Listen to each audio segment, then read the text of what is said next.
আসসালামু আলাইকুম। আমন্ত্রণ জানাচ্ছি বাংলা ভিউ সংবাদে। আপনাদের সাথে আছি আমি হাসান মোহাম্মদ শামীম। শুরুতেই জানিয়ে দেব লতিফ ট্রাভেলস সংবাদ শিরোনাম।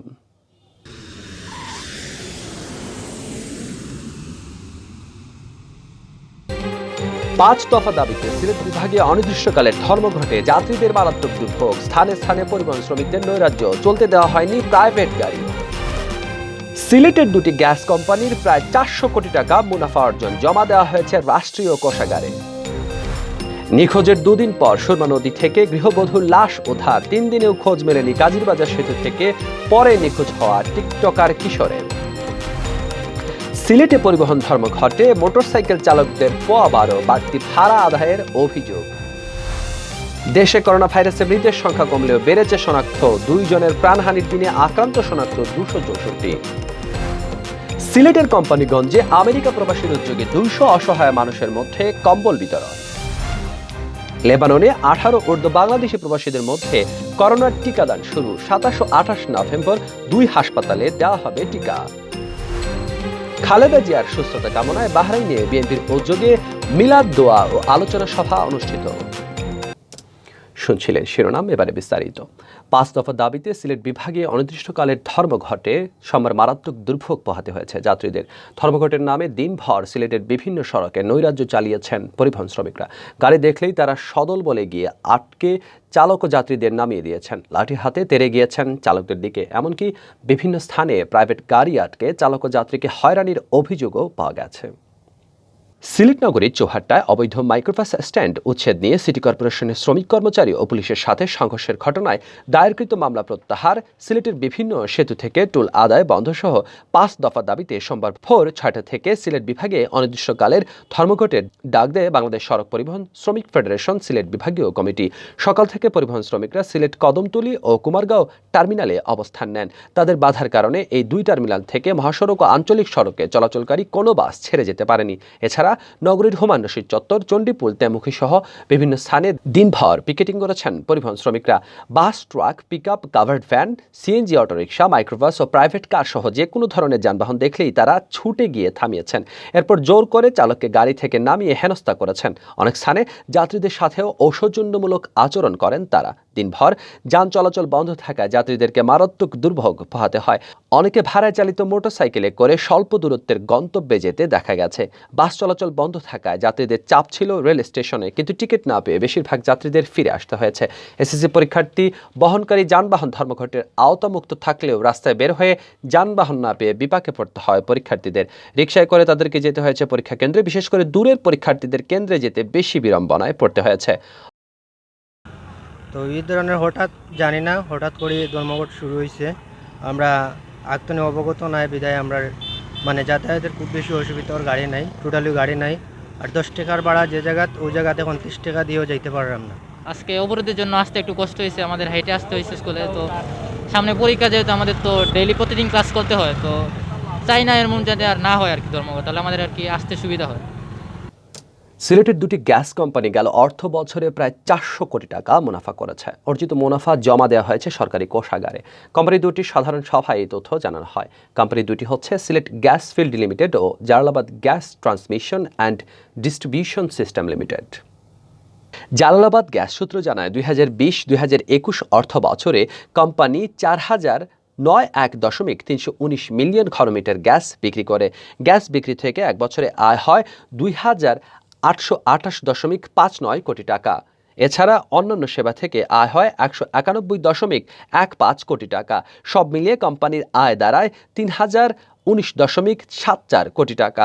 ব্যয় বাদ দিয়ে কোম্পানির কর পূর্ব মুনাফার পরিমাণ ছিল ২৬৩.৯৫ কোটি টাকা। আর লভ্যাংশ, আয়কর, আমদানি শুল্ক ও ডিএসএল সহ সরকারি কোষাগারে জমা দেওয়া হয় ১৬৬.৮৮ কোটি টাকা, যা গেল বছরের তুলনায় ২৫.৫৪ কোটি টাকা বেশি। গেল অর্থ বছরে এই মুনাফার পরিমাণ ছিল ১৪১.৩৪ কোটি টাকা। এদিকে সিলেট গ্যাস ফিল্ড লিমিটেড সূত্র জানায় গেল ২০২০-২০২১ অর্থ বছরে প্রাকৃতিক গ্যাস, গ্যাস উপজাত condensate, petrol, diesel, kerosene, octane ও এনজিএল উৎপাদন ও বিক্রির মাধ্যমে কোম্পানির আয় হয় ৫৮২.১২ কোটি টাকা।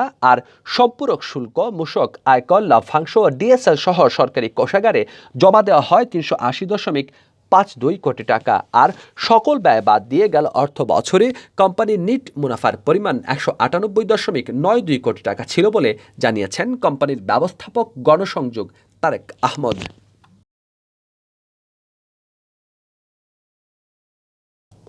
সিলেটের কাজিরবাজার সেতুতে টিকটক বানাতে গিয়ে সুরমা নদীতে পড়ে নিখোঁজ হয়েছিলেন এক যুবক। 3 দিন ধরে সেই যুবকের সন্ধান চালিয়ে যাচ্ছে ফায়ার সার্ভিস।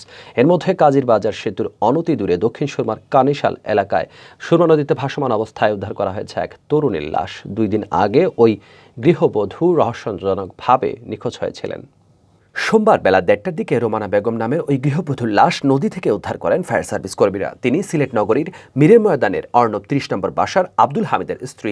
দক্ষিণ সুরমা থানার ওসি কামরুল হাসান তালুকদার জানান, শুক্রবার দুপুর থেকে নিখোঁজ ছিলেন রোমানা বেগম। নিখোঁজের ঘটনায় তার স্বামী আব্দুল হামিদ কোতোয়ালি থানায় একটি সাধারণ ডায়েরি করেন।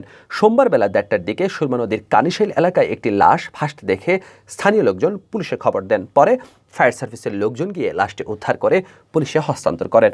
ময়নাতদন্তের জন্য পুলিশ লাশ সিলেট ওসমানী মেডিকেল কলেজ হাসপাতাল মর্গে প্রেরণ করেছে। এদিকে শনিবার কাজিরবাজার সেতুতে টিকটক বানাতে গিয়ে সুরমা নদীতে পড়ে নিখোঁজ হয় এক যুবক। গতকাল সোমবার পর্যন্ত ফায়ার সার্ভিস কর্মীরা চেষ্টা চালিয়েও তার কোনো সন্ধান পাননি। সেই হিসেবে আমরা আজকে সকালেও একবার ভোরবেলা টহল দিয়েছি, যেহেতু দেখা পাইনি। এখন আমরা আধা ঘন্টা আগে একটা সংবাদ পাই যে একটা লাশ ভাসছে, কিন্তু আমরা এই লাশ উদ্ধার করার পর আমরা দেখি যে আমাদের গতকালকে তথ্য দিয়েছিল যে ছেলে পড়ছে, কিন্তু আজকে যেটা বডি উদ্ধার করা হয়েছে সেটা একজন মহিলা, বয়স তারা হয়তো আনুমানিক 30 বছর হবে। পিতা আলী হোসেন, তার নাম হালিমা। অনির্দিষ্টকালের পরিবহন ধর্মঘট চলছে সিলেট বিভাগে। সোমবার সকাল থেকে 5 দফা দাবিতে শুরু হয়েছে বাংলাদেশ সড়ক পরিবহন শ্রমিক ফেডারেশনের এই ধর্মঘট। ফলে bus, microbus, mini bus, CNG, autorickshaw কোনো কিছুই চলছে না। এই অবস্থায় স্বল্প দূরত্বের যাত্রীদের ভরসা হয়ে উঠেছে ভাড়া চালিত মোটরসাইকেল। যদিও সাধারণ মানুষকে এই বাহনে চড়তে বাড়তি ভাড়া খরচ করতে হচ্ছে, ধর্মঘটের সুযোগে বাড়তি ভাড়া আদায়ে মোটরসাইকেল চালকদের রীতিমতো পোয়াবারো। সিলেট মহানগরী ঘুরে দেখা গেছে ধর্মঘটে পরিবহন শ্রমিকরা বেপরোয়া মনোভাব নিয়ে বিভিন্ন পয়েন্টে অবস্থান করছেন। তারা কোনো ধরনের যানবাহন চলাচল করতে দিচ্ছেন না। জরুরি প্রয়োজনে বের হওয়া মানুষদের যানবাহনও শ্রমিকরা আটকে দিচ্ছেন। এ নিয়ে সাধারণ মানুষ তীব্র ক্ষোভ প্রকাশ করেছেন। এই পরিস্থিতিতে নগরের জিন্দাবাজার, বন্দরবাজার, চৌহাট্টা, আম্বরখানা, সুবিদ বাজার, টিলাঘর, সাবিগেট, মদিনা মার্কেট, কিংব্রিজের সামনে, মুক্তিযোদ্ধা চত্বর, হুমায়ুন রশিদ চত্বর প্রভৃতি এলাকায় মোটরসাইকেল নিয়ে রাইডাররা অবস্থান করছিলেন। তারা সাধারণ মানুষদের নিজ নিজ গন্তব্যে পৌঁছেও দিয়েছেন। সাধারণ মানুষ মোটরসাইকেল চালকদের সাথে কথা বলে ভাড়া নির্ধারণ করে তবেই গন্তব্যে রওনা দিয়েছেন। তবে অন্য যানবাহন বন্ধ থাকার সুযোগে অনেক মোটরসাইকেল চালকই বাড়তি ভাড়া আদায় করেছেন বলে অভিযোগ করেছেন সাধারণ মানুষ। শুধু ভাড়ায় চালিত মোটরসাইকেলই নয়, কেউ কেউ বিনা ভাড়ায় মানুষকে গন্তব্যে পৌঁছতেও সাহায্য করেছেন। বিশেষ করে সোমবার সকালে এসএসসি পরীক্ষার্থীদের প্রতি অনেক রাইডার সহায়তার হাত বাড়িয়ে দেন। পরীক্ষার্থীদের কেন্দ্রে পৌঁছাতে সাহায্য করেন তারা। আবার অনেক রাইডার পরীক্ষার্থীদের কাছ থেকে গলা কাটা ভাড়া আদায় করেছেন। নগরের জিন্দাবাজার পয়েন্টে জাবেদ আহমেদ নামের এক যুবক বলেন, নর্থ ইস্ট হাসপাতালে তার এক আত্মীয় ভর্তি, তাকে দেখতে যাবেন কিন্তু গাড়ি পাচ্ছেন না। এখন মোটরসাইকেল পেয়ে রওনা দিচ্ছেন, তবে ভাড়া বেশি দিতে হচ্ছে। চৌহাট্টায় একটি বেসরকারি প্রতিষ্ঠানে কর্মরত রাসেল উদ্দিন বলেন, সকালে অফিসে আসা নিয়ে তিনি টেনশনে ছিলেন। খানিকক্ষণ দাঁড়িয়ে থাকার পর একটি মোটরসাইকেল পেয়েও বেশি ভাড়া দিয়ে তাকে অফিসে আসতে হয়েছে। দেশে করোনা ভাইরাসের মৃতের সংখ্যা কমলেও বেড়েছে শনাক্ত। সর্বশেষ গেল 24 ঘন্টায় বেড়েছে আরও 2 জনের মৃত্যু হয়েছে। একই সময় নতুন করে করোনা রোগী শনাক্ত হয়েছেন 264 জন। শনাক্তের হার 1.42%। সোমবার স্বাস্থ্য অধিদপ্তরের অতিরিক্ত মহাপরিচালক অধ্যাপক ডক্টর আহমেদুল কবিরের সই করা করোনা পরিস্থিতি সংক্রান্ত এক সংবাদ বিজ্ঞপ্তিতে এই তথ্য জানানো হয়। এর আগে রোববার করোনায় 7 জন মারা গিয়েছিলেন আর শনাক্ত হয়েছিলেন 199 জন। এদিকে এখনো পর্যন্ত দেশে মোট করোনা রোগী শনাক্ত হয়েছেন 15,74,352 জন। এর মধ্যে মারা গেছেন 27,955 জন। গত 24 ঘন্টায় মৃত 2 জনই নারী, তাদের বয়স 40 ঊর্ধ্ব। সরকারি হাসপাতালে চিকিৎসাধীন অবস্থায় মারা যান তারা। তাদের মধ্যে একজন ঢাকা, অপরজন চট্টগ্রাম বিভাগের। গত 24 ঘন্টায় মৃত্যু হার 1.78%। এছাড়া একই সময়ে সরকারি বেসরকারি 836টি ল্যাবরেটরিতে 18,697টি নমুনা সংগ্রহ করা হয়। এর মধ্যে পরীক্ষা করা হয় 18,614 জনের নমুনা। এ নিয়ে মোট নমুনা পরীক্ষার সংখ্যা বেড়ে দাঁড়ায় 1,07,42,411টিতে। 2020 সালের 8 মার্চ থেকে 21 নভেম্বর শনিবার পর্যন্ত নতুন রোগী শনাক্তের হার 14.66%। এখনো পর্যন্ত করোনায় মোট মৃতদের মধ্যে 17,893 জন পুরুষ আর নারী রয়েছেন 10,062 জন। এছাড়া গত 24 ঘন্টায় করোনা থেকে 339 জন সুস্থ হয়েছেন। এই নিয়ে সুস্থ রোগীর সংখ্যা বেড়ে দাঁড়িয়েছে 15,38,537 জনে। সুস্থতার হার 97.73%। বিশ্বে অর্ধকোটিরও বেশি প্রাণ কেড়ে নেওয়া করোনা ভাইরাস বাংলাদেশে প্রথম শনাক্ত হয় 2020 সালের 8 মার্চ, আর এদেশে এ ভাইরাসের প্রথম মৃত্যু ঘটে ওই বছরের 18 মার্চ। সিলেটের কোম্পানীগঞ্জ উপজেলার আমেরিকা প্রবাসী সুজন আহমেদের উদ্যোগে 200 শীতার্ত পরিবারের মধ্যে কম্বল বিতরণ করা হয়েছে। রোববার বিকেলে পারুয়া বদিগুনা গ্রামের সুজন আহমেদের বাড়িতে এই শীতবস্ত্র বিতরণ করা হয়। সিলেটের কোম্পানীগঞ্জ উপজেলার আমেরিকা প্রবাসী সুজন আহমেদের উদ্যোগে 200 শীতার্ত পরিবারের মধ্যে কম্বল বিতরণ করা হয়েছে। রোববার বিকেলে পারুয়া বদিগুনা গ্রামের সুজন আহমেদের বাড়িতে এই শীতবস্ত্র বিতরণ করা হয়।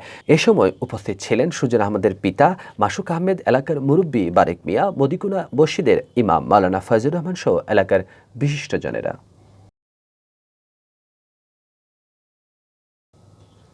লেবাননস্থ বাংলাদেশ দূতাবাস ও লেবানন স্বাস্থ্য মন্ত্রণালয়ের অধীনে IOM এর যৌথ সহযোগিতায় 18 বছর ঊর্ধ্ব প্রবাসী বাংলাদেশিদের করোনা ভাইরাসের টিকাদান কর্মসূচি শুরু হয়েছে। বৈরুতের রফিক হাররি হাসপাতাল ও আলাই এলাকার আল ইমান হাসপাতালে আগামী 27 ও 28 নভেম্বর টিকা দেওয়া হবে। এর আগে গত 20 ও 21 নভেম্বর এই দুই হাসপাতালে করোনার টিকা দেওয়া হয়। 18 বছরের উপরে সকলেই এই কর্মসূচিতে টিকা গ্রহণ করতে পারবে। এর আগে IOM এর তত্ত্বাবধানে 30 বছরের উপরে থাকা প্রবাসী বাংলাদেশিরা টিকা গ্রহণ করতে পারলেও টিকা নিতে পারেননি 30 বছরের নিচে থাকা অনেক প্রবাসী বাংলাদেশি কর্মী। এছাড়া যারা প্রথম ডোজ নিয়েছেন তারাও এই কর্মসূচিতে দ্বিতীয় ডোজ গ্রহণ করতে পারবে। টিকা নিতে আসা অনেক প্রবাসী বাংলাদেশিরাই লেবানন দূতাবাস ও IOM-কে ধন্যবাদ জানান। দেরি করে হলেও টিকা নিতে পেরে অনেকে আনন্দিত প্রবাসীরা। এ সময় দূতাবাসের কর্মকর্তা তুষার ও আরমান প্রধান উপস্থিত ছিলেন। বাংলাদেশ জাতীয়তাবাদী দল বিএনপি বাহরাইন শাখার উদ্যোগে বিএনপি চেয়ারপারসন বেগম খালেদা জিয়ার রোগ মুক্তি ও সুস্থতা কামনায় দোয়া মাহফিল ও আলোচনা সভা অনুষ্ঠিত হয়েছে। রোববার দেশটির রাজধানী মানামায় স্থানীয় সময় রাত 8টায় একটি হোটেলে কোরআন তেলাওয়াতের মাধ্যমে আলোচনা সভা শুরু হয়।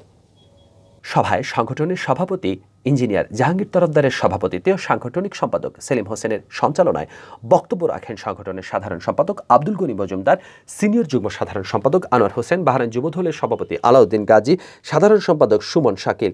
বক্তারা বলেন, বিএনপি চেয়ারপারসন বেগম খালেদা জিয়া গুরুতর অসুস্থ, তাকে বিদেশে নিয়ে চিকিৎসা করা প্রয়োজন। কিন্তু সরকার সাবেক প্রধানমন্ত্রীকে বিদেশে নিয়ে চিকিৎসা করতে দিচ্ছে না। এটা খালেদা জিয়ার প্রতি অবিচার করা হচ্ছে। খালেদা জিয়াকে দ্রুত বিদেশ নিয়ে চিকিৎসার সুযোগ না দিলে দেশে বিদেশে কঠোর আন্দোলন গড়ে তোলা হবে। পরে বিএনপির প্রতিষ্ঠাতা সাবেক রাষ্ট্রপতি জিয়াউর রহমান বাংলাদেশ জাতীয়তাবাদী দলের সকল প্রয়াত নেতা কর্মীদের রুহের মাগফিরাত ও বিএনপি চেয়ারপারসন বেগম খালেদা জিয়া ও দলের ভারপ্রাপ্ত চেয়ারম্যান তারেক রহমানের সুস্থতার কামনায় দোয়া অনুষ্ঠিত হয়।